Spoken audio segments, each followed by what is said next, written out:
Coucou, bonjour à tous, bonjour tout le monde. J'espère que vous allez bien, j'espère que vous allez très très bien. Alors pour ce nouveau live, c'est le troisième live que je suis en train de faire. Le temps que vous vous connectez, je vais parler pour ce thème d'aujourd'hui, comment j'ai créé mon entreprise de service à la personne. Comment j'ai créé mon entreprise de service à la personne. Donc, hello mes wax, connectez-vous, hello tout le monde. Bonjour à tous, même si vous me regardez en replay, même si vous me regardez effectivement en direct. Le live d'aujourd'hui va être un live vraiment très très important. Je vais vous replonger dans mon... En fait, je vais vous replonger dans mon passé au niveau professionnel. C'est quelque chose qui est important. Donc, si jamais vous connaissez quelqu'un qui a envie de créer une entreprise de service à la personne, pardon, taguez-la, mettez son nom, taguez-la ou alors partagez tout simplement. Comme ça va permettre effectivement à des personnes qui vont me regarder de se dire, ok, si elle a créé une entreprise de service à la personne dans cette manière-là, moi aussi je peux y arriver. Donc, c'est important. Alors, coucou, bonjour à tous ceux qui sont en train de se connecter en ce moment. Je ne vois pas encore vos commentaires. Bonjour, Reifumassa. Ça fait plaisir. Donc voilà, on va commencer. Je vais d'abord faire jouer la musique là. Le temps que les gens se connectent. D'accord? Après, on va démarrer tranquillement.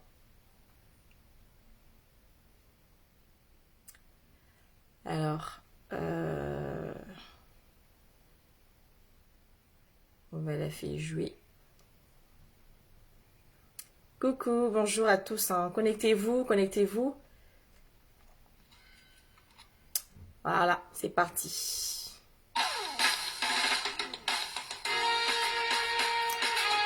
Eh oui.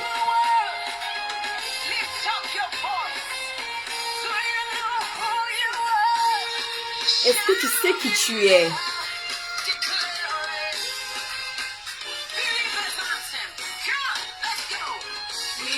Chosen generation.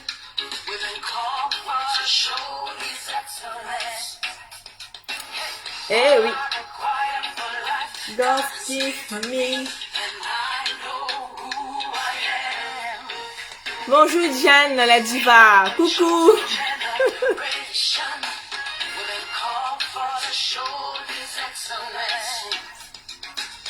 All I require for life, God give me.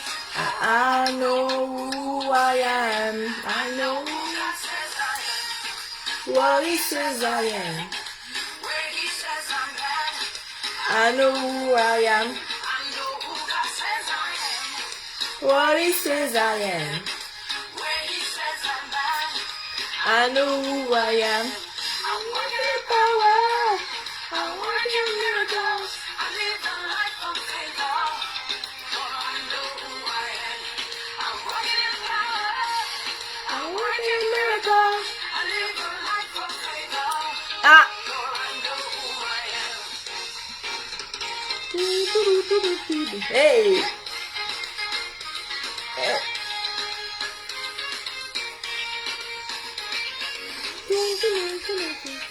Hey.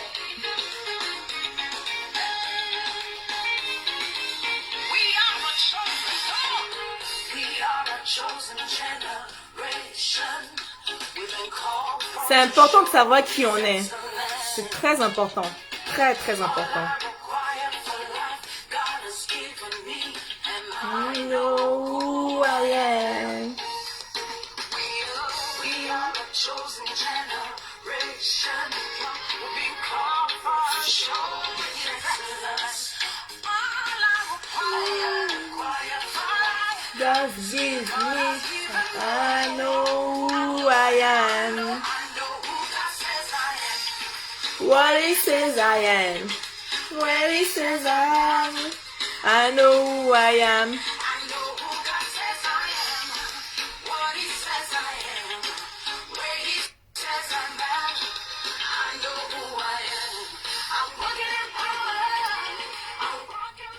Alors aujourd'hui, le live d'aujourd'hui, c'est un live très très important parce que je vais vous parler de comment j'ai fait pour créer mon entreprise de service à la personne.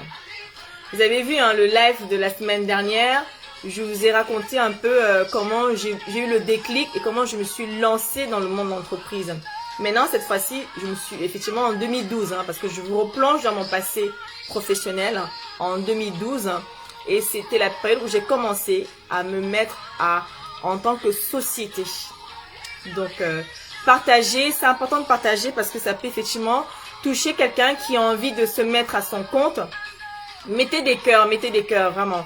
De se mettre à son compte, qui a envie de commencer à démarrer avec l'activité de service à la personne. Donc, on va vraiment rentrer dans le détail, expliquer ce que c'est que l'activité en elle-même.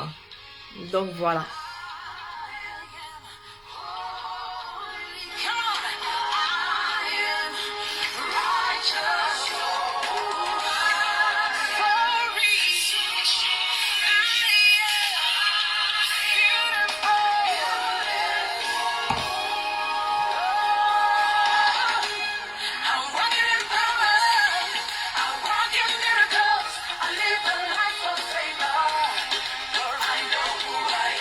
Important.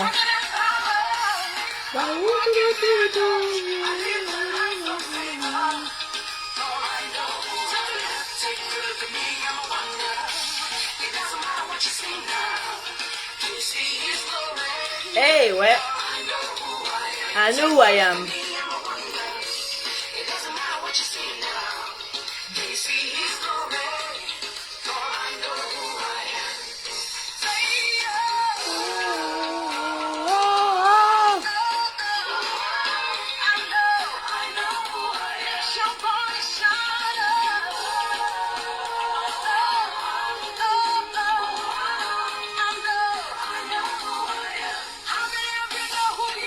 Je sais. Eh oui.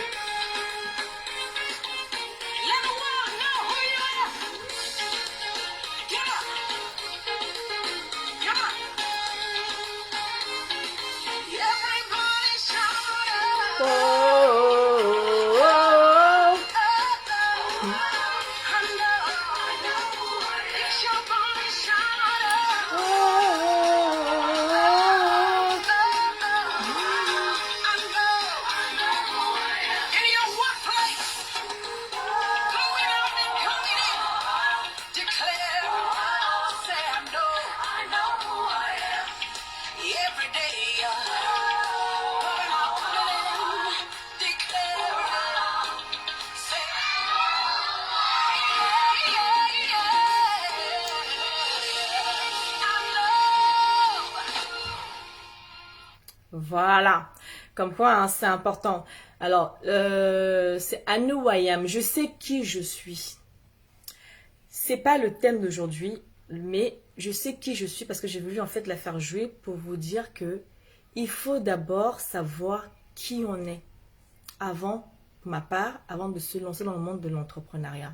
Parce que c'est quelque chose qui est effectivement prenant, c'est difficile.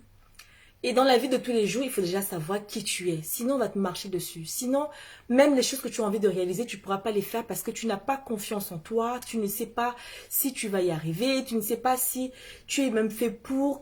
En fait, tu es toujours en train de te remettre en cause et par rapport à une situation donnée. Donc, c'est important de savoir qui tu es. Moi, je sais qui je suis.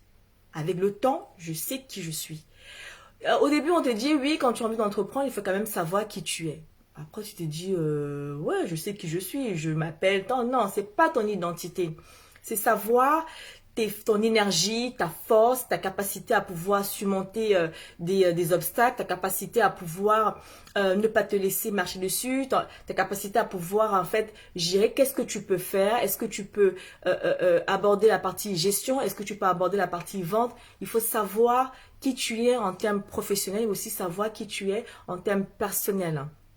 Parce que souvent même, tu peux ne pas être totalement contente ou satisfaite de ce que tu vis, mais tu te sens presque obligé de la vivre parce que tu as l'impression que tu n'oses même pas dire qui tu es, tu n'oses même pas te révolter en disant non, stop. Tu vois? Donc c'est ça. C'est important de savoir qui on est. Avant, tu sais, quand tu fais des choses, tu te dis, si je réagis, qu'est-ce qu'on va dire? Non. Parfois, il faut savoir aussi, effectivement, rester calme dans son coin, ne rien dire.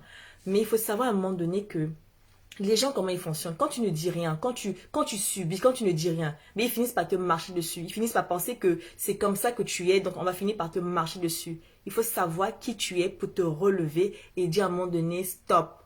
Là, ça suffit. Donc c'est important de savoir qui tu es. C'est pour ça que j'ai voulu en fait jouer cette chanson dont je n'ai pas les droits d'auteur, hein, pour dire c'est vraiment, vraiment, vraiment important de savoir qui tu es. Qui tu es au niveau de ton travail, qui tu es en termes de dans ta relation personnelle, qui tu es par rapport à l'entreprise que tu as envie de créer, qui tu es par rapport aux échanges que tu vas avoir avec des partenaires, avec des investisseurs, qui tu es tout simplement, c'est très important. Mettez des cœurs, partagez s'il vous plaît. Comme ça, effectivement, ça pourra toucher des personnes qui sont intéressées de pouvoir écouter de la partie comment j'ai créé mon entreprise de service à la personne. Donc voilà. Alors, vous allez m'excuser aujourd'hui, j'ai la gorge très très sèche parce que avant de faire ce live, j'ai même d'abord voulu même le reporter. J'avais effectivement déjà pas mal de choses que je devais faire. J'avais déjà un rendez-vous. Je suis arrivée pratiquement voilà, en catastrophe, fatiguée. Et je me suis dit non, là, c'est un rendez-vous que j'ai avec vous. Donc il faut que je tienne et que je le fasse. Donc il y aura peut-être des jours où je vais venir même déjà épuisée, mais c'est pas grave. Je vais quand même le faire. Sauf si vraiment je suis allongée que je peux pas le faire. Donc je vais effectivement, vous allez me permettre hein, de boire souvent. Parce que du coup là, j'ai besoin de boire beaucoup d'eau pour pouvoir tenir ce live. Donc voilà, on va commencer par déjà me présenter pour ceux qui ne me connaissent pas. Si vous êtes nouveau sur la page et que vous êtes en train de me découvrir en même temps, je me présente. Je suis Yolande Mag, je suis entrepreneur depuis plus de 10 ans. Je suis actuellement dans le domaine de la beauté de la femme. Mais avant, j'étais effectivement dans un autre domaine dont je vais parler tout à l'heure, qui est les services à la personne. Je me définis en tant qu'une femme d'affaires et je suis une wax. J'ai déjà dit et je le dirai souvent. Pourquoi? Quand on dit je me définis en tant qu'une femme d'affaires, ça ne veut pas dire que je suis une femme d'affaires, vous voyez, comme les femmes d'affaires d'aujourd'hui qu'on s'imagine. Mais je me définis déjà en tant que telle. De telle manière que demain, c'est-à-dire en fait, tu te projettes en te disant, voilà où tu vas arriver. Et donc, du coup, je me définis déjà en tant que telle. Donc, ça se passe déjà dans la tête et ça se passe dans tes actions. Et quand je dis que je suis une wax, ça veut dire que je suis une femme ambitieuse. Oui, je suis une femme ambitieuse. Il ne faut pas avoir, comment on va dire, avoir peur de dire qu'on est une femme ambitieuse. Les femmes sont des femmes battantes. On est toutes des femmes battantes. Quand on dit, oui, il faut des femmes battantes. Toutes les femmes sont des femmes, de nos jours là, toutes les femmes sont des femmes battantes. Sinon, on ne s'en sortirait pas. Donc, quand on dit une femme battante, toutes les femmes sont des femmes battantes. Mais maintenant, au-delà d'être une femme battante, il faut être une femme ambitieuse. Donc, être une wax, qui est l'acronyme pour que vous voyez souvent en général hein, dans nos salons ou dans nos boutiques, je suis une wax. Parce qu'en général, quand je fais les posts, je mets toujours je suis une wax. Ça veut tout simplement dire, je suis une femme ambitieuse, je suis une femme forte, je suis une femme en fait qui veut aller de l'avant, je suis une femme qui veut pas se contenter du peu. Donc quand je dis je suis une wax, vous aussi qui me regardez, vous êtes des wax. C'est important de savoir qui on est. C'est pour ça que j'ai mis au début de la chanson, de savoir qui je suis. Je sais qui je suis, il faut que toi aussi tu saches qui tu es pour pouvoir faire des choses. Voilà. Donc j'espère qu'en fait avec ces vidéos-là que je ferai souvent, ça va pouvoir vous donner de l'impulsion, ça va pouvoir vous donner en fait de la niaque même, de se dire si elle a réussi à faire ça, si elle a réussi à réaliser ces choses-là, c'est que moi aussi je peux le faire parce que je ne suis pas une superwoman, non. Donc on peut y arriver, tu peux démarrer avec peu et tu arrives à monter. Si tu as beaucoup au moment où tu démarres, très bien. Si tu estimes qu'au moment où tu démarres, tu as suffisamment pour le faire, encore mieux. Mais si tu estimes que là où tu es, au point où tu pars, au point de zéro où tu pars, tu n'as pas grand-chose, mais fais avec le peu que tu as. Ça va te permettre effectivement de monter, de monter et de monter. Donc le live d'aujourd'hui, je suis vraiment contente de parler de ce live parce que il y en a qui vont me découvrir. Il y en a qui vont se dire, ah, dis donc, elle est passée par là. Oui, je suis passée par là. Donc, je suis la femme que je suis aujourd'hui parce que j'ai fait en fait un chemin. Je suis passée par d'abord une entreprise, hein, qui s'appelle Service à la personne. Et c'était en fait mon premier bébé dans le monde de l'entreprise. C'est pour ça que pour moi, cette vidéo d'aujourd'hui, elle est très importante parce que je vais vous faire plonger dans mes souvenirs, dans mon passé, pour vous raconter l'histoire, pour que vous compreniez à quel point c'est important de faire un démarrage.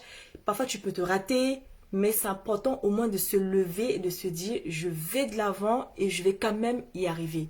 Tu peux tomber plusieurs fois, c'est pas un problème, ça arrive. C'est comme un enfant qui apprend à marcher. Mais l'essentiel, c'est pas de tomber, de rester à terre. Genre, tu tombes, après tu t'allonges, tu dis non, c'est bon, je me relève pas. Il faut que tu tombes et que tu te relèves.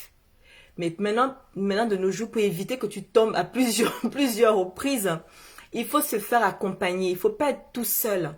Si tu as un projet d'entreprise, si tu as un projet quel que soit ton projet, il faut pas être tout seul. Sinon, tu vas te ramasser pendant longtemps avant de comprendre que, finalement, il y avait un chemin à prendre. Hein. Donc, c'est ce qui s'est passé. Voyez? Donc là, je vais vous raconter l'histoire même comment ça s'appelle, de l'entreprise que j'ai créée, qui est le service à la personne. Donc, on est en 2012. Donc, si jamais tu découvres ma page pour la première fois et que tu n'as pas suivi le live précédent, dans le live précédent, je parlais de comment j'ai commencé avec, effectivement, un apport de 1 000 € où j'avais acheté donc trois matériels, à savoir un ordinateur portable. J'avais acheté aussi une imprimante. J'avais acheté également un ordinateur portable. Donc, voilà. Donc, j'ai commencé avec ces 3 éléments-là. Et pendant ces 2 ans, j'ai fait moi-même, comme je l'ai dit en fait, c'était pas dans mon projet, en fait, c'est pas dans ma fonction, mais je tombais de bas, ça m'a pas dérangé parce que je savais que j'avais un objectif derrière. Donc, je l'ai fait moi-même pendant 2 ans, à essayer de faire des sorties d'école moi-même, à comprendre comment ça marche, à comprendre le niveau d'administration, quels sont En fait, il y a tellement de choses à mettre en place que, effectivement, quand je dis 2 ans, ça ne veut pas dire que pendant 2 ans, j'ai fait une étude de marché pendant 2 ans comme ça. Non, il y a des jours, effectivement, je prenais mon temps, mais ça a quand même duré 2 ans. Parce que je suis passée de auto-entrepreneur en 2010 en société en 2012. Donc là, on va revenir en arrière en 2012. Et cette société-là que je vais vous raconter, c'est vraiment... j'ai des très bons souvenirs. Mais vraiment, quand j'en parle, mais en fait, j'ai le sourire parce que c'est des bons souvenirs que j'ai de cette société-là. Parce que elle m'a propulsée, elle a permis de faire des choses, elle m'a permis de réaliser des choses. Comme je l'ai dit, hein, celle que je suis aujourd'hui là devant vous, à parler, à vous raconter ce que je suis en train de vouloir le faire là tout de suite là, c'est ce projet-là, cette création qui m'a permis de le faire. Parce que j'étais autodidacte, je suis rentrée dans le tas et c'est dans le tas que j'ai appris. C'est-à-dire que quand je dis dans le tas, c'est-à-dire que j'avais déjà effectivement commencé à faire une étude de marché, commencé à regarder ce qu'il fallait faire, mais c'est dans le tas qu'on apprend. C'est dans le tas que tu apprends. Donc voilà. Donc sur cette page, comme je l'ai dit, je parle pas seulement de l'entrepreneuriat, mais mon live le plus important, c'est l'entrepreneuriat au féminin. Et le live a lieu tous les mercredis à 14 h. Maintenant, il y a également un autre live que je vais faire, ça va être les produits. Ça va être le samedi, ça peut être un samedi, ça peut être en fait un autre jour, mais ils auront lieu dans les boutiques, le live pour les produits, parce que je vends également dans les salons de beauté que j'ai, je vends des perruques. Donc pour l'instant, on parlera de ce produit-là, donc les perruques. Je ferai également des lives dessus où je montrerai les perruques qui sont en vente. Ça pourrait être demain, par exemple, les soins capillaires. Par exemple, quand on veut retirer nos perruques, on a les cheveux en fait propres en dessous. Il y aura également des soins capillaires. En fait, tous les produits qui seront en vente, je ferai des lives dessus pour que vous puissiez les voir. Et l'avantage, vous pourrez, si vous souhaitez, soit vous déplacer en boutique pour pouvoir récupérer vos produits, ou alors le commander directement en ligne. Donc voilà. Coucou, ah, ça fait plaisir Justine, Denise. Eh ben dis donc, bonjour ma chérie, ça fait tellement longtemps que je t'ai même pas vue. C'est bien, ça fait plaisir que tu sois là. Coucou Jeanne la diva, coucou à tous ceux qui me regardent. Franchement, merci d'être connectés et de partager et de pouvoir écouter mon histoire. Je parle de comment j'ai créé mon entreprise de service à la personne. Il y en a qui m'ont peut-être connu à ce moment-là, peut-être pas, mais là, ce que je vais raconter, ça va être vraiment pas du lourd, mais très important. Bon, ça peut aider quelqu'un qui a envie de se mettre dans ce domaine-là. Donc là, maintenant, on est en 2012. On revient en arrière. Bon, je vais boire, hein. Je vous ai dit, hein, parce que j'ai la gorge sèche. Je vais prendre mon temps parce que c'est une histoire qui est, c'est une histoire assez longue, mais je vais vraiment condenser pour que vous puissiez vous imaginer et comprendre comment parfois ce que tu vis peut te changer l'état d'esprit. Ce que tu traverses même peut te changer une façon de voir les choses. Ça te change complètement. Ça change vraiment. Donc c'est ça. Alors, on est en 2012. Il faut savoir que d'abord, les services à la personne, par définition, c'est un organisme, en fait, enfin, c'est des activités, il y a énormément d'activités dans les services à la personne. Il y a la garde d'enfants à domicile. Il y a l'accompagnement scolaire pour les parents qui veulent qu'on accompagne leur enfant à l'école. Il y a également du soutien scolaire. Il y a le bricolage. Il y a le jardinage. Il y a la préparation et la livraison de repas. Il y a l'assistance informatique. Il y a l'assistance aux personnes handicapées. Il y a l'assistance aux personnes âgées. Il y a la garde d'enfants à domicile de moins de 3 ans. Tout ça là, sauf si j'ai oublié d'autres activités, mais tout ça, c'est les services à la personne. En fait, ce sont les services qui sont destinés aux particuliers à leur domicile. C'est ce qu'on appelle les services à la personne. Et ces services à la personne sont assurés par la préfecture de ton département.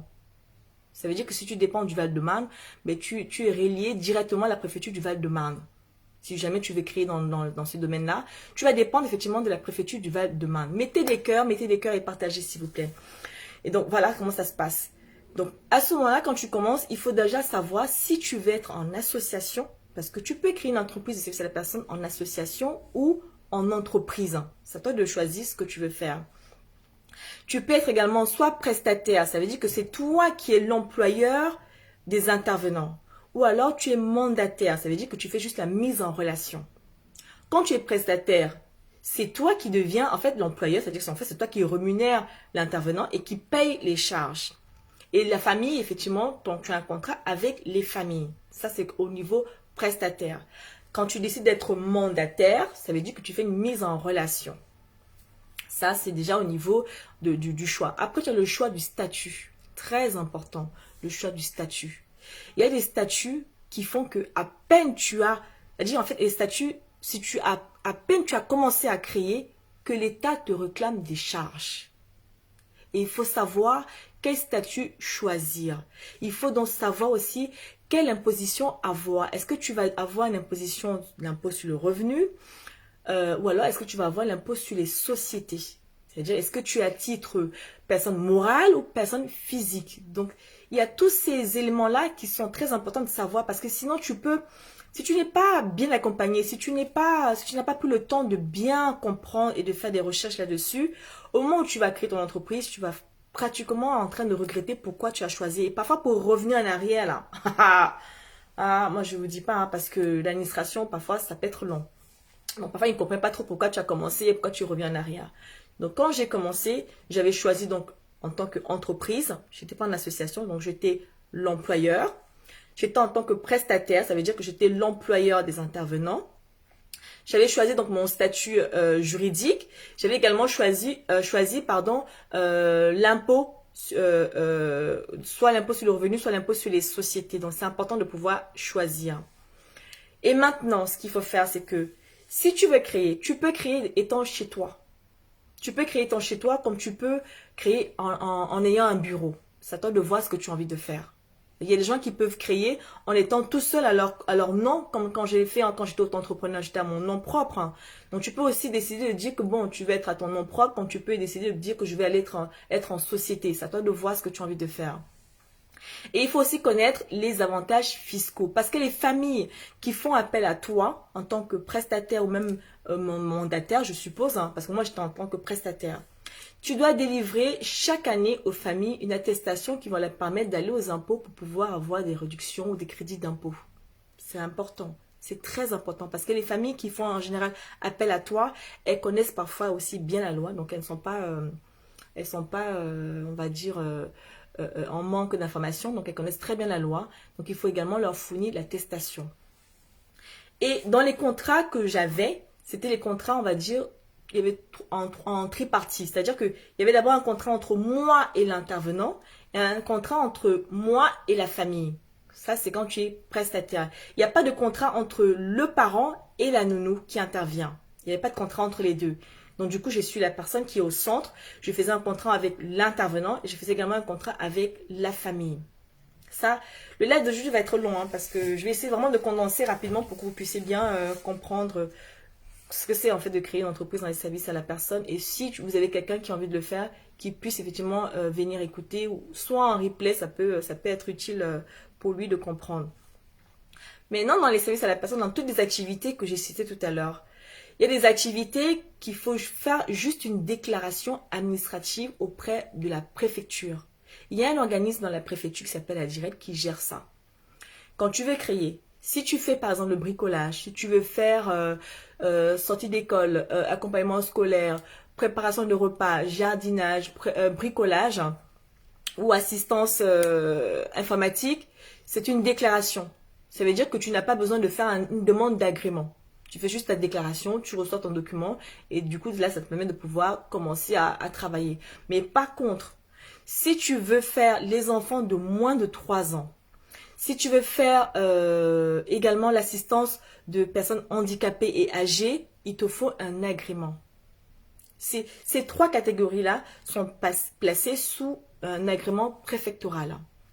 Et l'agrément, au moment où je l'ai obtenu, ça a mis 1 an pour que je l'obtienne. C'est-à-dire que à partir du moment où j'ai fait, à partir du moment où je suis allée chercher les dossiers, les documents pour pouvoir remplir les conditions, de renvoyer, que l'organisme effectivement décide de dire voilà, on te renvoie parce qu'il manque des informations, que moi je prenne le temps, je remplis, que je renvoie, qu'ils disent ah, il y a encore des trucs qui ne vont pas, qu'ils te renvoient. Ça a mis 1 an avant qu'on te dise voilà, vous avez l'agrément. Mais l'agrément qu'on obtient, cet agrément-là, est valable dans ton département où la société a été immatriculée. Ça veut dire que moi, ma société a été immatriculée dans le 94. Donc, du coup, automatiquement, j'avais l'agrément pour le 94. Je n'avais pas un agrément pour Paris parce que je suis dans le 94. C'est vraiment bien par secteur, en fait. Tu ne peux pas quitter du 94 pour aller faire une famille qui est dans un autre département. C'est pas possible. Donc, quand j'obtiens donc l'agrément, c'est pour le 94. J'ai dit, excusez-moi, parce que franchement, là, aujourd'hui, je vais boire beaucoup d'eau, je l'ai dit au début, hein, parce que je suis arrivée avec beaucoup de speed, donc du coup, j'ai dit, là, je veux pas, en fait, rater mon live, il faut vraiment que je le fasse. Donc, je vais vraiment boire beaucoup d'eau, parce que sinon, je pourrais pas, je suis épuisée.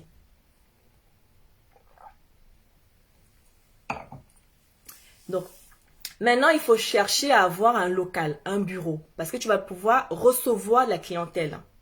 Si tu décides de le faire chez toi, c'est qu'il faut faire des activités comme assistance informatique. Là, tu n'as pas besoin de recevoir des gens chez toi en fait. Mais si tu veux faire par exemple ménage, aussi tu peux le faire de chez toi. Tu n'as pas besoin d'avoir un bureau.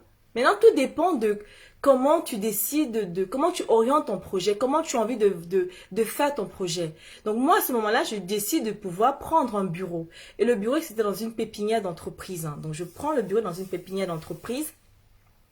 Et c'est d'un bâtiment bien, et il faut aussi remplir les conditions. Il faut que ton bureau, il y ait ce qu'on appelle un ascenseur, accessible aux PMR, c'est-à-dire en fait personnes à mobilité réduite. Il faut aussi que tu aies l'accès en fait à l'ascenseur, il faut qu'il y ait un ascenseur. En fait, il y a pas mal de choses, c'est-à-dire que même le simple bureau que tu choisis là, il faut vraiment que ça rentre dans les conditions de la demande d'agrément. Sinon, ta demande d'agrément, elle est annulée. Donc, à chaque fois, ils te disent, oui, il manque tel document, il manque tel document, et tu passes du temps à corriger. Donc, ils te demandent tellement de documents que, franchement, il faut, quand on dit, il faut savoir qui tu es. Il faut avoir du courage pour aller jusqu'au bout. C'est pour ça que pour éviter de perdre de temps, la stratégie que j'avais mis en place, c'était quoi? J'ai dit, ok, je vais commencer par la garde d'enfants à domicile de plus de 3 ans. Parce que c'est juste une déclaration, je peux commencer et une fois que je suis dans le bureau, je vais commencer à faire les documents qu'il faut pour mettre en place l'agrément préfectoral. Donc l'agrément préfectoral, quand je l'obtiens, donc je l'obtiens donc en 2013. Elle est valable pendant 5 ans. Donc elle était valable pour moi pendant jusqu'en 2018. Donc en 2013, finalement, j'obtiens l'agrément préfectoral pour pouvoir continuer à exercer. Donc quand j'arrive maintenant à me dire, ok, tu as déjà le bureau, d'accord, tout à l'heure. Coucou, coucou Mado Bevo. Ça fait plaisir au moins que vous soyez là aujourd'hui. Ça fait vraiment plaisir de me suivre. Tout à l'heure, je mettrai, comme tu veux participer, je te mettrai, sinon on fera ça une autre fois. Donc, l'agrément préfectoral est valable pendant 5 ans. Maintenant, quand tu as le bureau, il faut maintenant quand même avoir un apport, un financement. Parce que l'apport que j'avais au début, qui était de 1 000 euros, me permettait tout juste de pouvoir, on va dire, acheter un téléphone portable, de pouvoir acheter un ordinateur portable, de pouvoir acheter une imprimante. Et puis c'est tout. Mais ça ne suffit pas parce que finalement, tu te retrouves dans quoi? Tu te retrouves dans un bureau où il faut payer d'abord la caution du bureau. Il faut payer le loyer en cours, il faut peut-être payer les charges de fonctionnement. Donc du coup, je me dis, il faut que j'aille chercher le financement. Et là, je cherche le financement, je trouve mon financement. Et il faut encore... on est en France, hein. Là, je parle pour l'histoire, on est en France. Donc il y a, il y a des procédures à faire, sinon, c'est pas facile, hein. Donc voilà. Donc là, je fais ma procédure, je fais ma demande de financement, je monte le dossier, je passe en commission, j'explique. Et dans ton business plan, il faut que tu sois capable de bien expliquer ce que tu as envie de faire. Il faut que quand les gens regardent ton projet, ils ne te connaissent pas. L'erreur souvent qu'on fait, c'est que quand tu montes un business plan, tu connais ton projet, tu te connais, tu sais ce que tu as envie de faire et tu te dis, je vais mettre un moins d'informations parce que, voilà, je vais me présenter mon projet. Non, parce que c'est pas tout de présenter ton projet. En fait, il faut qu'ils arrivent à voir ton dossier papier. Il faut qu'ils arrivent à comprendre quand ils lisent son dossier que c'est une personne qui a de l'expérience, c'est une personne qui a des compétences, on sait ce qu'elle a envie de faire, on a compris son projet, quel est le chiffre d'affaires, quelles sont les charges, quels sont les bénéfices. En fait, ils doivent tout voir dans ton projet. C'est pour ça que le business plan est important. Mais en fait, c'est la clé même quand tu vas obtenir ton financement. C'est la clé. Si tu ne sais pas le faire, demande à ce que quelqu'un d'autre le fasse pour toi. Sinon, quand tu te rates une fois, 2 fois, ça peut vraiment te décourager. Donc, je fais mon business plan. Je passe par cet organisme-là. Il me finance. J'avais demandé effectivement un crédit de 6 000 euros. Vous voyez, donc du coup, j'étais même montée un peu en gamme. Hein. Je suis passée de 1 000 euros il y a 2 ans. Et là, j'ai fait une demande de financement. Je suis montée à 6 000 euros pour pouvoir obtenir le financement. Donc, j'obtiens mon financement. Maintenant, j'ai le bureau. Et j'arrive dans le bureau. J'ai dit, bon, voilà. Là, c'est là où les vraies choses commencent. Tu as bataillé, bataillé, parce que c'était vraiment que de la bataille, tout ça. En fait, c'est vraiment, on dirait, un champ de bataille. Tu es arrivé, tu es dans le bureau. Maintenant, il faut s'installer. Tu as ton financement 6 000 euros. Il faut vraiment que maintenant, tu mettes en application tout ce que tu voulais faire. Merci pour les cœurs. Mettez des cœurs, mettez des cœurs. Maintenant, il va falloir en fait que tu montres que tu n'as pas fait tout ça pour rien. Parce que sinon, tu recommences en fait. Tu te retrouves à recommencer et te dire, mais si je recommence, j'ai perdu parce que je ne voulais plus. J'avais décidé, moi, dans le live précédent et en plus quelques années avant, que je ne voulais plus passer d'entretien d'embauche. C'était depuis 2009. Donc, depuis 2009 jusqu'à aujourd'hui, effectivement, je n'ai plus jamais repassé d'entretien d'embauche. C'était ça, le truc que je m'étais dit. Je me dis, je ne passerai plus d'entretien d'embauche. Donc, on est en 2012. J'ai le bureau. Et j'ai le financement. Maintenant, il va falloir en fait aller chercher le client. Il va falloir en fait montrer et appliquer ce que tu as appris dans ma formation pour me dire, bon, on vous a appris à faire ça, on vous a appris à vendre un service, on vous a appris à vendre un produit. Il va maintenant falloir mettre ça en application pour le vendre. Donc, c'est important de savoir ce que tu as envie de faire. Coucou, coucou Esther. Et donc, il va falloir effectivement mettre en application pour montrer que non, tu sais ce que tu as envie de faire. Donc, je prends le bureau et à l'époque, j'avais une personne qui est venue travailler avec moi. C'était un contrat d'apprentissage. Elle était à temps partiel. Donc, on était donc deux dans un bureau de 10 mètres carrés. Dans le bâtiment de cette pépinière d'entreprise. Le plus petit bureau, là, c'était mon bureau de 10 mètres carrés. Vous voyez ce que je veux dire? Je dis le plus petit bureau, la plus petite surface, parce qu'en fait, c'était un bâtiment, il y avait plusieurs étages, il y avait plusieurs surfaces, forcément en fonction de comment tu sens, si tu peux, voilà, en fonction des activités. Donc moi, j'avais le plus petit bureau qui faisait 10 mètres carrés. Peut-être 10 ou 11 mètres carrés, mais pas plus. Donc je démarre l'affaire avec la personne qui est avec moi là. On travaille. Maintenant, au niveau du fonctionnement, ce que tu fais, c'est quoi? Tu as d'un côté les parents qu'il fallait chercher, qu'il faut appeler. Soit c'est toi qui fais la prospection, soit c'est toi qui les appelles, soit c'est eux qui te contactent. Ça, c'est la procédure.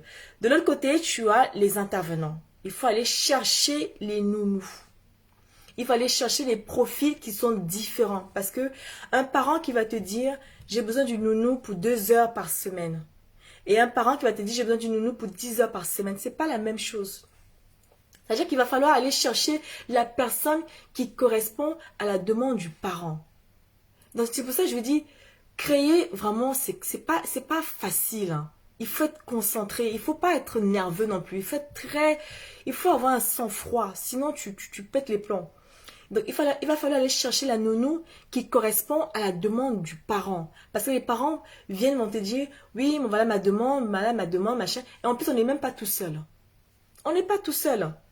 On a un parent qui fait sa demande et il se dit que, dans tous les cas, voilà ma demande. Même si vous êtes 10, 20 à chercher la nounou qu'il lui faut, il attend, il est peinard parce qu'il ne se gêne pas. Lui, tout ce qu'il veut, c'est que vous lui trouvez la bonne personne pour ses enfants. Vous voyez ce que je veux dire? Donc, c'est important de pouvoir avoir une base de données de nounous déjà bien qualifiée. Mais le problème aussi qu'il y avait, c'est que quand on avait ces nounous-là, quand on devait en fait contacter les nounous pour les appeler en disant oui, est-ce que vous êtes disponible tel jour, quelles sont vos disponibilités, quelles sont vos expériences, quelles sont vos compétences, qu'est-ce que vous savez faire, elle va te dire tout ce elle va te dire, mais si tu ne lui proposes pas tout de suite une famille à côté, ben, au bout de 2 jours, elle s'en va. Donc finalement, qu'est-ce que tu fais? Tu es pratiquement en train de faire une sorte de boucle comme ça. Les grandes entreprises qui étaient dans les services à la personne avec nous à ce moment-là, elles n'avaient pas ce problème-là parce que elles savent qu'elles reçoivent beaucoup de demandes facilement, tout le temps. Elles reçoivent des milliers de demandes par jour. Hein, voyez. Alors que toi, quand tu démarres, tu es une petite entreprise, on ne te connaît même pas. Tu es en train de te faire un nom. On ne sait même pas que tu existes même, à part l'administration. Donc, le temps de commencer à chercher à savoir comment tu vas mettre en place tout ton fonctionnement, de pouvoir dire comment je fais pour matcher un contrat, juste pour gagner un seul contrat. Et quand j'ai démarré, quand j'ai pris ce bureau-là, j'avais que 2 contrats. Deux contrats. Et ces 2 contrats, c'était juste les contrats qui devaient me permettre ça me permettait tout juste de payer le loyer et peut-être les fonctionnements. Mais je ne pouvais pas dégager un salaire ni un bénéfice. En fait, il n'y avait rien. Le contrat que je gagnais permettait juste de payer le loyer. Donc, je ne pouvais pas rester dans une situation pareille longtemps. Donc, c'est là où tu dois aller chercher rapidement les contrats et les futurs clients qui sont tes familles. Donc, c'est ça. Et tu as aussi ce qu'on appelle quand un parent t'appelle. Tu sais déjà d'entrée que cette famille-là, ça, c'est un contrat qui est difficile. J'avais déjà, en fait, une écoute attentive, hein, parce que ça fait très longtemps que je travaille dans ce domaine-là, même avant, même quand j'étais encore étudiante. Donc, j'avais déjà développé une écoute attentive. C'est-à-dire que quand tu es un parent, tu sais déjà à 50% de chance si c'est un contrat que tu valides ou pas. Si c'est un contrat qui va te prendre du temps ou pas. Si c'est un contrat qui va être difficile à mettre en place ou pas. En fait, tu dois être capable d'analyser rapidement la demande du parent, sachant que quand tu prends une demande d'un parent, quand un parent t'appelle, ou que ce soit toi qui l'as appelé en fait pour pouvoir vendre tes services, il est en train de se dire, qu'est-ce que tu lui proposes de plus que les autres? Qu'est-ce qui fait qu'il va rester avec toi? Qu'est-ce qui fait qu'il va attendre que non? Moi, j'ai envie de rester avec Yolande parce que je sens que son entreprise va pouvoir me trouver le bon profil. Qu'est-ce qui va le retenir? Rien. Parce qu'au final, qu'est-ce qu'il fait? Il va faire sa demande, il dépose sa demande, il attend que on lui propose des profils. Donc, il va falloir jouer aussi le côté ta voix. La voix qu'on a là, elle est importante. On ne se rend pas compte, mais la voix, elle est importante. Il y avait une fille qui a travaillé avec moi, ça c'est dans la deuxième année. Elle avait ce don-là, comme on dit. Elle appelle un parent comme ça, même, je dis, quelle que soit la demande du parent qui voulait effectivement travailler, qui voulait en faire un travail, qui cherchait une nounou. La fille, dès qu'elle appelle le parent, à 100% on validait le contrat. Je vous dis, à 100% on validait le contrat. C'était mon meilleur élément. En termes de commercial, c'était mon meilleur élément. Donc, elle est arrivée plus tard. Mais là, je vous parle encore pour l'instant de la première année. Il va falloir effectivement que ta voix, la voix, c'est important. La voix, quand on nous a appris en formation, la voix, c'est 70% de tes ventes. C'est pour ça que je suis capable effectivement de pouvoir vendre par téléphone. Je suis capable de pouvoir vendre en côté physique. Et c'est pour ça qu'on dit qu'il faut savoir qui tu es, parce que ta voix, elle est importante. Si tu viens avec une voix un peu genre... comme ça là, qui va t'écouter? Il peut même raccrocher même, parce que tu le perds de temps. Il peut raccrocher. Il faut avoir une voix qui en même temps, qui monte, qui descend, pour que on sente en fait dans ton intonation que non, tu sais de quoi tu parles. Tu sais, en fait, tu sais vendre. Tu sais de quoi tu parles. Alors, je vais faire un coucou à Joao Akanjo. Si j'ai pas bien prononcé, bonjour, merci d'être là. Donc, c'est important d'avoir une voix qui impose. Et c'est pour ça que je dis souvent, que ce soit pour les femmes qui me regardent, si vous avez envie d'entreprendre, il faut avoir une voix, on doit sentir dans votre voix que non, vraiment, vous savez ce que vous voulez, vous savez de quoi vous parlez. Donc, c'est ça. Donc, c'était au niveau du fonctionnement, vous voyez un peu. Donc, le fonctionnement en lui-même n'était pas si facile que ça à gérer au début. Parce qu'il faut d'abord composer sa base de données de nounou et aussi avoir une base de données de parents. Pour pouvoir matcher les deux. Donc, au final, avec le temps, on a tellement en fait travaillé là-dessus, il fallait faire le recrutement. Je faisais le recrutement physique. C'est-à-dire, en fait, je faisais un recrutement d'abord téléphonique. Tu appelles la nounou, oui, allô, bonjour, on parle. Après, il faut encore la faire venir en entreprise, dans notre siège, pour dire, voilà, on va pouvoir valider votre profil, est-ce que ça correspond, machin, tout ça. Donc, c'est tout ça qui est important. Une fois que ça a été validé, maintenant, tu dois pouvoir aller maintenant chercher la famille pour pouvoir les mettre en relation. Ça, c'est la garde d'enfants à domicile. Je l'ai dit tout à l'heure, les services à la personne, il y a plusieurs activités qui regroupent les services à la personne. Tu peux décider de faire le ménage, c'est pas pareil. Le ménage, du coup, effectivement, c'est juste des contrats que tu vas chercher. Tu vas aller chercher les contrats dans les entreprises, dans les familles. C'est toi qui vois, en fait. Et le profil est en général le même. Parce que, qu'est-ce qu'on demande? On demande juste que l'intervenante ait de l'expérience dans le ménage. Et le contrat des ménages, c'est aussi des contrats qui sont aussi difficiles. Parce que un parent qui paye une heure à 20 et quelques euros de l'heure, même parfois même 25 euros de l'heure, il s'attend à ce que quand il rentre chez lui, eh bien, que ce soit nickel partout. Donc, dans toute activité, il y a des inconvénients et des avantages. Donc, ça, c'est la partie ménage. Mais moi, j'avais choisi la garde d'enfants à domicile. Donc, pendant tout ce temps-là, j'étais en train de faire, comme je l'ai expliqué, l'agrément préfectoral. Je me disais que dans tous les cas, plus tard, l'agrément va me permettre de faire la garde d'enfants de moins de 3 ans et l'assistance de personnes âgées et handicapées. Parce que les moins de 3 ans, il y a plus d'heures. Les sorties d'école, c'était par exemple les sorties d'école de 2 heures jusqu'à 20 heures par semaine. Maintenant, c'est à toi d'être intelligent, de te dire, j'ai tel nounou qui peut faire. Est-ce que je vais contacter ce parent-là si un parent me demande par exemple 2 heures par semaine? Vous voyez un peu? C'est à toi d'être intelligent. C'est à toi de te dire que non, ça ne vaut pas la peine que je passe du temps à pouvoir aller chercher un contrat, une intervenante, alors que je ne pourrais même pas avoir ce contrat-là. Parce que tu perds du temps. Et le temps, c'est de l'argent. Le temps, c'est l'argent. chaque contrat qu'on prenait, ou que je prenais à l'époque avec cette fille avec qui je travaillais, on devait effectivement évaluer le temps qu'on met pour pouvoir vendre ce contrat-là. Parce que si tu perds trop de temps, eh bien en fait, le mois passe et tu te retrouves à la fin du mois, tu n'as pas de chiffre d'affaires et c'est encore pire. Donc il va falloir effectivement aller vite et à l'essentiel. J'ai une demande d'un parent. Est-ce que cette demande-là me permet même de le traiter ou pas? Tu vois, tu te bases toujours sur tes données de nounou, d'intervenante. Tu te cales là-dessus pour dire si tu peux le traiter ou pas le traiter. Donc c'est à peu près ce qu'on faisait à ce moment-là. Donc ça c'est la partie fonctionnement de l'entreprise, service à la personne quand je l'ai mis en place. Donc je vous l'ai dit, hein, c'est mon premier bébé dans le domaine de l'entreprise. Hein. C'est celui que voilà, qui m'a amené là où je suis, qui me permet de faire certaines choses que je fais encore aujourd'hui, voilà, donc du coup c'est vraiment, voilà, c'est pas rien. Donc c'est pour ça que je raconte avec beaucoup d'émotion et que je raconte en plus en disant que vous écoutez bien parce que ça peut être utile à quelqu'un qui a envie de se lancer dans ce domaine-là. Donc, quand j'ai fait ça, quand j'ai commencé donc la première année, entendez bien là, on va maintenant rentrer dans la partie chiffres. Malgré les difficultés, qu'on était une jeune entreprise, malgré les difficultés, par exemple, on n'était même pas connus. C'était nos faiblesses. Il fallait, en fait, vendre. Il fallait aller chercher les parents. Il fallait chercher la nounou. Il fallait pouvoir trouver le contrat. Il fallait faire le recrutement téléphonique. Il fallait faire le recrutement physique. Il fallait faire le recrutement, des parents même qui venaient parfois au bureau parce qu'il y avait des parents qui ont envie de se déplacer pour voir avec qui elle va travailler.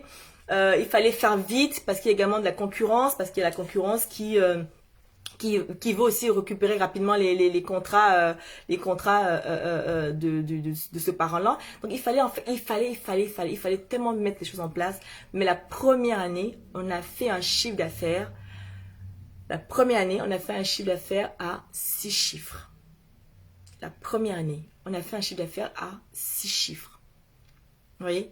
Donc c'est pour ça que il faut se battre. Je travaillais vraiment comme voilà, je travaillais comme une dingue parce que je travaillais 5 jours par semaine, 6 jours par semaine, 7 même s'il fallait. Je ne comptais pas mes heures parce que quand tu es entrepreneur, tu ne comptes pas tes heures. Tu ne peux pas compter tes heures. Parce que tu sais que tu as une pression. Tu as quelqu'un qui dépend de toi. Et à l'époque, j'avais une personne qui dépendait de moi la première année. Donc, elle attend effectivement que tu puisses assurer. Tu dois assurer au niveau de l'administration. Tu dois assurer au niveau des loyers. Tu dois assurer en fait plein de choses. Donc, tu dois faire attention à tout ça. Donc, la première année, on a fait effectivement un chiffre d'affaires de 6 chiffres. La deuxième année, donc effectivement, on est passé de notre petit bureau de 10 mètres carrés. On est monté à... On est monté quand même, on est sorti de notre trou. On est sorti de notre trou de 10 mètres carrés. On a évolué. On a pris un peu. On est monté, on est arrivé peut-être à 15 mètres carrés. Après, on a fait 20. Après, finalement, la deuxième année, là, du coup, là, j'ai pris effectivement, comme on dit, mon meilleur élément. J'ai fait un recrutement d'une autre commerciale. Et cette fille, franchement, c'était vraiment un vrai élément dans le domaine. Et la deuxième année, on a triplé notre chiffre d'affaires. De 6 chiffres. Hein. Dans la première année, on était à 6 chiffres, mais la deuxième année, on avait triplé notre chiffre d'affaires. Et ainsi de suite. Et on montait, et on montait, et on montait. Donc à un moment donné, je me suis retrouvée effectivement avec un grand bureau. Un grand bureau où on était 5 en interne. On était 5 en interne et des intervenants à l'extérieur. On avait déjà en fait une base de données assez importante. J'avais une base de données de 600 nounous enregistrés. Et en termes de parents, on avait quand même plus de 1000 parents en termes de base de données. Je l'ai toujours de toute façon. Donc ce sont des choses que parfois je regarde. Avant je regardais, maintenant je ne regarde plus. Mais ce sont des choses qui sont toujours présentes dans ma tête. Je me dis un jour si j'ai envie effectivement de pouvoir... continuer dans ce domaine-là, je pourrais effectivement le faire. Donc voilà. Coucou Liliane, coucou ma soeur. Donc c'est ça pour vous dire que quand tu veux, tu peux. Vous voyez ce que je veux dire? J'ai commencé avec pratiquement rien, mais ma première année, j'ai fait un chiffre d'affaires de 6 chiffres. L'année suivante, on a triplé notre chiffre d'affaires et on a continué à monter. À un point où, vous savez, j'avais été par rapport à l'organisme qui m'avait financé au début, on m'avait effectivement proposé, j'ai accepté.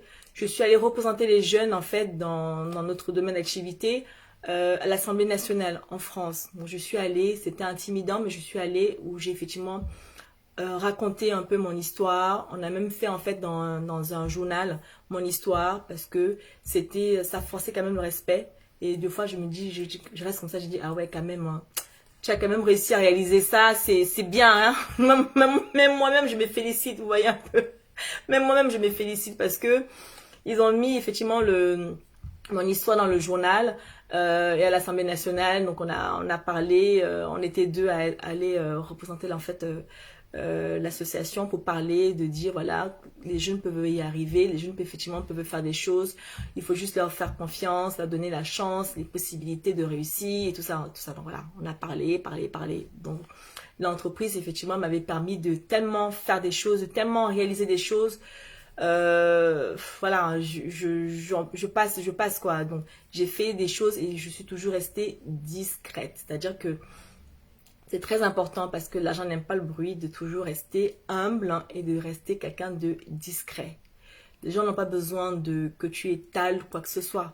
Il faut rester toi-même et donc j'étais toujours quelqu'un qui restait moi-même. C'est vrai effectivement que j'avais déjà mon caractère, mais ça effectivement, ça faisait que j'étais souvent même très carrée parce que on faisait déjà un métier qui fait que tu n'as pas besoin fallait pas se rater parce que si tu te rates, c'est très difficile. Hein. Donc l'activité en elle-même était déjà très prenante. Je passais trop de temps là-dessus. Je passais tellement de temps que c'est pour pouvoir la faire développer rapidement. Et du coup, ça a permis de faire quoi? Ça m'a permis de pouvoir rencontrer du monde. Ça m'a permis de pouvoir rencontrer des personnes avec qui travailler. Ça m'a permis de pouvoir développer mon réseau. Et le réseau est important. Quand tu veux créer, si tu veux commencer tout seul, c'est très bien. Ça veut dire que tu as l'énergie, plus que l'énergie. Mais quand tu vas te ramasser, il faut que tu sois capable également de te relever. C'est pour ça que vous allez voir, on va dire, les gens vont dire oui, il faut entreprendre. Non, il faut entreprendre. Mais je pense qu'entreprendre, c'est pas donner à tout le monde d'entreprendre. Tout le monde peut entreprendre, mais il faut pas être tout seul.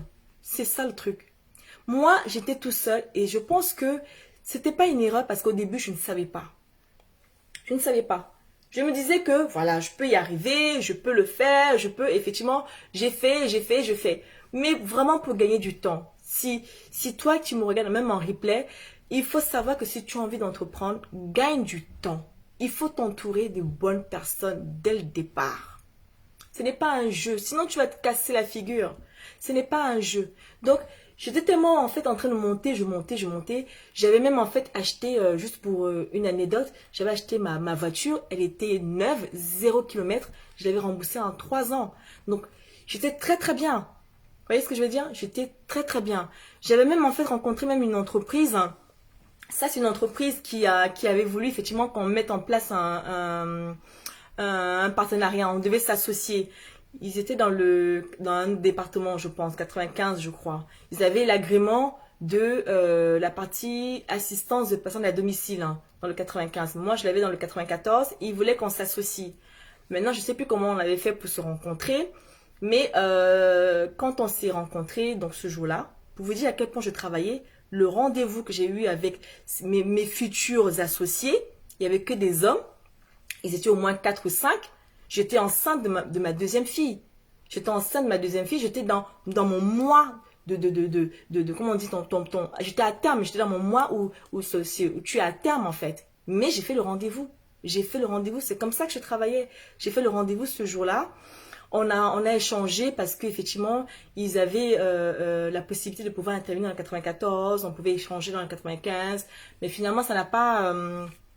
le partenariat n'a pas eu lieu parce que on n'était pas d'accord sur certaines choses. Donc du coup, c'était pas vraiment un partenariat gagnant-gagnant. Donc quand tu es comme ça, il faut pas être tout seul parce que c'est pour ça qu'on dit qu'il faut que tu sois qu'il faut que tu aies quelqu'un qui te dise voilà, ne fais pas ça, fais comme ça, machin, voilà. C'est important de ne pas être seul. Donc finalement, le partenariat n'a pas eu lieu et je n'ai pas abouti en fait le contrat avec eux. Donc c'est ça. voyez? Donc, c'est vraiment important de ne pas être tout seul dans le monde de l'entreprise quand tu veux créer. J'ai avancé tellement que je me suis dit que bon, maintenant que tu as déjà compris comment marche le système, hein, maintenant il va falloir en fait le dupliquer et réduire le temps. Parce que le temps est important. Le temps qu'un parent t'appelle, que tu l'appelles, qui te disent voilà ma demande, que tu commences à chercher la nounou, que tu commences à dire voilà, j'appelle la nounou, je te fais un entretien physique, un entretien téléphonique, ensuite tu mets en relation le parent, la nounou qui puisse se rencontrer, que le parent dise oui finalement je l'ai rencontré, c'est bon, on est d'accord, on signe le contrat. Tout ça c'est long, tout ça c'était très long. Et à ce moment-là, j'ai mis ce qu'on appelle, j'avais déjà créé une autre entreprise, hein, une autre entreprise qui est une plateforme. Je l'avais mis en place en passant par la banque. J'avais donc effectivement créé, on avait même déjà libéré le capital. C'est-à-dire quand on dit libérer le capital, ça veut dire que le capital que tu as décidé de faire, il est entièrement libéré. Et sur ce projet-là, j'avais fait une demande de financement. J'avais, comme on dit, j'avais la banque a un terme en fait pour dire ça. Quand il veut dire que ton tableau, il y a des notes en fait. Quand tu es en entreprise, hein, il y a des notes. Donc c'était bon, j'avais pas de, tout était ouvert en fait chez eux. Donc ils m'ont mis l'entreprise en disant que cette entreprise-là, vous pouvez commencer à la créer. Voilà le financement. J'avais demandé, tenez-vous bien, 50 000 euros. 50 000 euros pour pouvoir le créer. Et la banque, effectivement, a dit, OK, on vous accorde. Pourquoi? Parce que ils ont vu tout ce que j'avais déjà fait en amont.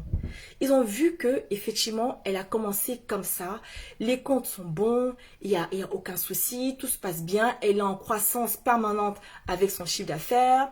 On est déjà allé la voir, elle est déjà venue nous voir. On sait, c'est elle qui... En fait, mes comptes étaient chez eux depuis le début. Donc, ils ont bien vu qu'effectivement, ça se passait très bien. Donc, ils ont dit, OK, pour votre nouveau projet, qui est une plateforme qui va pouvoir effectivement simplifier. Parce que je voulais effectivement simplifier. Je voulais faire en sorte que quand un parent appelle, au lieu de nous appeler directement parce qu'on passe du temps, on pouvait passer parfois 2-3 jours sur un contrat. Au-delà d'une semaine, c'est pas la peine. Franchement, je vous déconseille. Quand vous prenez une demande d'un parent, si vous mettez une semaine à chercher, c'est difficile, ça devient trop long. Donc, pour pouvoir gagner du temps, on s'est dit, on va faire une plateforme, c'est-à-dire en fait une application, qui va faire que toute notre base de données de nounou va être enregistrée dans l'application, sur les téléphones. Maintenant, les parents qui sont nos clients vont aller directement dessus. Eux-mêmes, ils vont faire le choix du profil. Comme ça, en fait, ils voient toute la plateforme, ils voient toutes les données de nounou. Donc, chaque de nous va effectivement enregistrer en fait en disant oui, j'habite dans tel département, j'ai telle expérience, voilà mes qualifications. En fait, c'est au parent lui-même d'aller dans la base de données pour pouvoir chercher le profil qui correspond. Comme ça, nous, on gagne du temps. Parce que ça nous évite de passer 2 jours, 3 jours, une semaine. Parfois, on arrive même à 2 semaines à chercher un profil pour un parent. Parce qu'on se dit que non, ça c'est un bon contrat, on n'a pas envie de le lâcher. Donc, on veut absolument le pouvoir le satisfaire. Donc, à ce moment-là, je crée donc cette société-là, qui est donc une autre société en dehors de la première, en disant, OK, toi, tu vas me servir de tremplin pour pouvoir clôturer la première et que les parents aillent directement sur l'application et faire eux-mêmes le choix de la nounou. Ça devait effectivement réduire le temps, tout le temps qu'on passait et pouvoir se développer encore et encore et encore. Donc, j'avais déjà le financement qui était déjà prêt. Il fallait juste que je prenne mon temps pour aller à la banque pour pouvoir signer, mais je n'avais pas ce temps-là parce que je travaillais. En fait, je travaillais tellement que le jour même quand je devais effectivement, quand j'étais enceinte de mon deuxième enfant, le jour où même j'avais mes contractions, j'étais en train de travailler, j'étais chez moi, j'avais juste pris une semaine, le jour où j'arrête d'aller au travail et pour voir en fait où j'ai accouché ma fille, j'avais juste pris une semaine où j'étais chez moi. Le jour où j'ai mes contractions, j'ai un appel d'urgence en fait que je dois traiter du bureau. Vous voyez? Donc, quand je raccroche comme ça, j'étais presque à terre. Et là, je vais effectivement à l'hôpital. Donc, quand on voit les gens dans des situations, On ne connaît pas leur passé, on ne connaît pas ce qu'ils ont traversé, on ne sait pas comment ils ont fait pour pouvoir réaliser certaines choses en fait. On les voit comme ça, on se dit, oh, on commence à critiquer. Non, tu ne sais pas comment la personne a fait pour arriver là où elle est. Donc ça, c'est mon passé, ça c'est mon passé au niveau professionnel. Et c'est important de pouvoir savoir que il ne faut pas juger. Moi, je ne juge en général personne. Je me base toujours sur ce que je vois et sur ce que j'entends de ce que toi-même tu me dis. Donc, ça fait partie des qualités qu'il faut avoir quand tu crées également. C'est important de pouvoir l'avoir.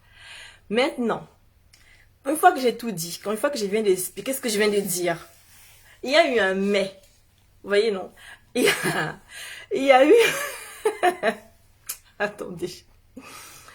Ah là là. Quand j'ai fait cette entreprise qu'on montait, on était très très bien et qu'on avait déjà mis la plateforme et qu'on avait déjà le financement même qui était déjà prêt, il fallait juste que j'aille pour signer pour qu'on débloque, pour qu'on mette tout ça en place. Il y a eu un mais. Ah. Quand on dit que il faut pas être tout seul, là, c'est pas faux. Il dit il y a eu un mais, il y a eu un problème que j'avais vu venir. Mais j'ai utilisé mes sentiments, mes émotions. Il ne faut jamais utiliser ses émotions quand tu gères une entreprise. Il faut utiliser sa tête. Il faut se baser sur ce que tu vois. Il y a eu comme ça 1, 2, 3. En fait, des fois on dit quand un problème arrive, là, on dirait qu'ils se sont donné des rendez-vous, ils se suivent en fait. Et ces problèmes-là, je les avais vus venir. En fait, j'avais senti, mais je me suis dit, je vais gérer après. Oui, mais. Donc, il y a eu un mais. Donc, au prochain live, je vais vous dire en fait ce qui s'est passé. Donc, il aura lieu mercredi prochain. Je vais vous raconter ce qui s'est passé. Qu'est-ce qui s'est passé avec l'ascension que j'étais en train de faire, que je prenais, je montais. Qu'est-ce qui s'est passé? C'était quelque chose de terrible. Mais vraiment, une trahison même. Terrible. Terrible, terrible. Donc, restez connectés. Si tu me regardes que c'est la première fois que tu es connecté à ma page, ici je parle en fait d'entrepreneuriat au féminin et pas que, mais je parle également des produits, des beautés de la femme où je ferai des lives le samedi dans les boutiques qui sont à Vitry-sur-Seine et à Paris. Pour l'instant, on n'a pas encore mis ces lives en place, mais dès que je pourrai le mettre en place, je vous ferai effectivement, je vous montrerai les produits. Donc voilà, je vais prendre quelques questions si vous avez des questions ou sinon, si vous n'avez pas de questions, on va se retrouver... Ah oui, hein, Esther, le live de la semaine prochaine, franchement, restez connectés, je vous jure que restez connectés. Regardez ce live en replay. Imaginez-vous un peu comment, quand tu démarres quelque chose, que tu sais que tu sais d'où tu viens et que tu commences à monter, tu sens que non, voilà, et tu es même fier même de ce que tu fais. Et qu'après, non, ça, c'est terrible, hein, vraiment, c'est terrible. Terrible. Donc, ce sont des erreurs qu'il faut éviter. Et c'est pour ça qu'aujourd'hui, on peut me dire ce qu'on veut. Maintenant, mes problèmes là, je les vois venir de loin. Maintenant, mes problèmes, je les vois venir de très loin. J'anticipe. Je me protège, je me blinde. De telle manière qu'on ne puisse même plus m'atteindre. Et si tu arrives à m'atteindre, là, c'est que tu m'as juste frôlé. Tu m'as frôlé parce que la façon d'où je viens après cette histoire-là. Non. Si tu arrives à m'atteindre, c'est que non, peut-être c'est mon mousseux là que je bois souvent là qui a fait que ça a ramolli ma tête, je t'ai pas vu venir. Mais maintenant, je fais très très attention. Je fais attention à pas mal de choses parce que tu vois quand tu vois ton passé et puis il y a un problème. C'est-à-dire d'une banalité, tu te demandes mais comment ça même fait pour arriver. Donc le live prochain, faut rester connecté, partager et je vais vous raconter. Parce que ça va être la première fois, même là ce que je suis en train de raconter en vous parlant un peu de mon histoire, c'est la première fois que j'en parle. Mais le live d'après, le live suivant, ça va être la première fois. Il y en a qui dans mon entourage, ils vont être choqués, ils vont se dire « Ah, elle est passée par là. » Oui. Et oui. Il y en a qui vont être choqués, ils vont se dire « Waouh. » Ben oui, je suis passée par là. Ça arrive, je suis passée par là. Et je vais vous raconter comment c'est important de savoir qui tu es parce que ça t'aide, ça te booste et ça te permet de pouvoir ne pas te laisser marcher dessus, ne pas pouvoir se dire voilà, ça y est, c'est fini, je suis foutu. Non, non, non, non, non. Il faut avoir de la persévérance, comme tu l'as dit, Mado, Bevo. Il faut avoir de la persévérance, il faut avoir du courage, il faut avoir de la niaque, il faut sentir que non, c'est bon quoi. C'est ça. Il faut avoir beaucoup de force même. Il faut pas, en fait, il faut pas se laisser marcher dessus. Il faut pas se laisser marcher dessus. Il faut pas accepter que les gens te critiquent. Les gens peuvent critiquer, oui, il n'y a pas de souci, mais il faut pas accepter que les gens te marchent dessus, même dans ton territoire, même dans ton domaine. Il faut pas accepter que les gens te marchent dessus parce que les gens ont tendance à faire ça. Donc, moi, je suis calme quand il faut être calme. Mais quand il faut que je dise que non, stop, je te dis stop. Donc, c'est important d'avoir cette qualité-là quand tu veux entreprendre ou même de manière générale dans le domaine du travail. Il faut être vraiment quelqu'un. Il faut savoir qui tu es pour pouvoir savoir comment aborder les choses face aux autres personnes, hein. Donc voilà. Écoutez les filles, je vous dis à très bientôt. Merci d'être connectés. Merci de partager la confiance en soi, exactement. Merci de partager. On se retrouve donc mercredi prochain. Ne pas oublier, ça va être un live vraiment important. J'espère pouvoir le tenir et pouvoir le raconter vraiment en détail pour que vous puissiez bien comprendre ce qui s'est passé à ce moment-là. À très bientôt. Bisous, bisous. Ciao les filles. Merci.